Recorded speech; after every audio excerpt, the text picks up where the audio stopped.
जय श्री हरि विष्णु। विष्णु पुराण मत्स्य अवतार की कथा। एक बार ब्रह्मा जी की असावधानी के कारण एक बहुत बड़े दैत्य ने वेदों को चुरा लिया।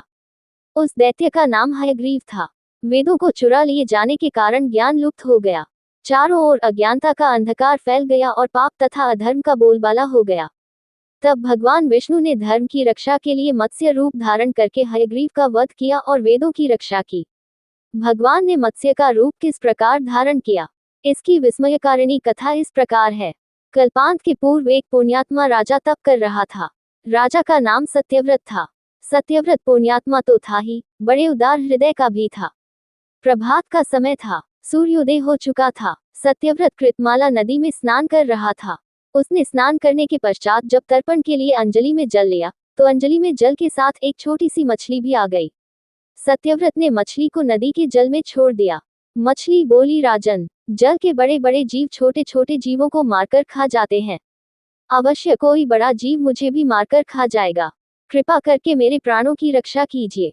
सत्यव्रत के हृदय में दया उत्पन्न हो उठी। उसने मछली को जल से भरे हुए अपने कमंडलू में डाल लिया। तभी एक आश्चर्यजनक घटना घटी। एक रात में मछली का शरीर इतना बढ़ गया कि कमंडलू उसके रहने के लिए छोटा पड़ने लगा।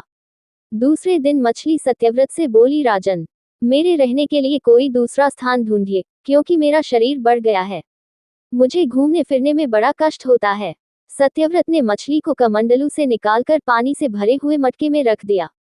यहाँ भी मछली का शरीर रात भर में ही मटके में इतना बढ़ गया कि मटका भी उसके रहने के लिए छोटा पड़ गया। दूसरे दिन मछली पुनः सत्यव्रत से बोली, राजन, मेरे रहने के लिए कहीं और प्रबंध कीजिए, क्योंकि मटका भी मेरे रहने के लिए छोटा पड़ रहा है। तब सत्यव्रत ने मछली को निकालकर एक सरोवर में डाल दिया, किंतु सरोवर भी मछली के लिए छोटा पड़ गया। इसके बाद सत्यव्रत ने मछली को नदी में और फिर उसके बाद समुद्र में डाल दिया। आश्चर्य! समुद्र में भी मछली का शरीर इतना अधिक बढ़ गया कि मछली के रहने के लिए वह छोटा पड़ गया। अतः मछली पुनः सत्यव्रत से बोली, राजन, ये समुद्र भी मेरे रहने के लिए उपयुक्त नहीं है। मेरे रहने की व्यवस्था कहीं और कीजिए। अब सत्यव्रत विस्मित हो उठा। उसने आज तक ऐसी मछली कभी नहीं देखी थी। वह विस्मय भरे स्वर में बोला, मेरी बुद्धि को विस्मय के सागर में डुबो देने वाले आप कौन हैं?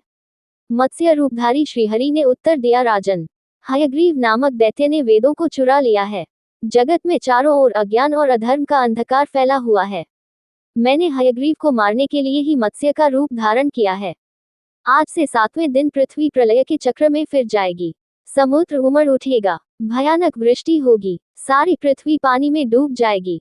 जल के अतिरिक्त कहीं कुछ भी दृष्टिगोचर नहीं होगा। आपके पास एक नाव पहुंचेगी। आप सभी अनाजों और औषधियों के बीजों को लेकर सप्त ऋषियों के साथ नाव पर बैठ जाइएगा। मैं उसी समय आपको पुनः दिखाई पड़ूंगा और आपको आत्मतत्व का ज्ञान प्रदान करूंगा। सत्यव्रत उसी दिन से हरि का स्मरण करते हुए प्रलय की प्रतीक्षा करने लगे। 7वें दिन प्रलय का दृश्य उपस्थित हो उठा। समुद्र भी उमड़कर अपनी सीमाओं से बाहर बहने लगा। भयानक वृष्टि होने लगी। थोड़ी ही देर में सारी पृथ्वी पर जल ही जल हो गया। संपूर्ण पृथ्वी जल में समा गई। उसी समय एक नाव दिखाई पड़ी। सत्यव्रत सप्त ऋषियों के साथ उस नाव पर बैठ गए। उन्होंने नाव के ऊपर संपूर्ण अनाजों और औषधियों के बीज भी भर लिए। नाव प्रलय के सागर में तैरने लगी। प्रलय के उस सागर में उस नाव के अतिरिक्त कहीं भी कुछ भी नहीं दिखाई दे रहा था।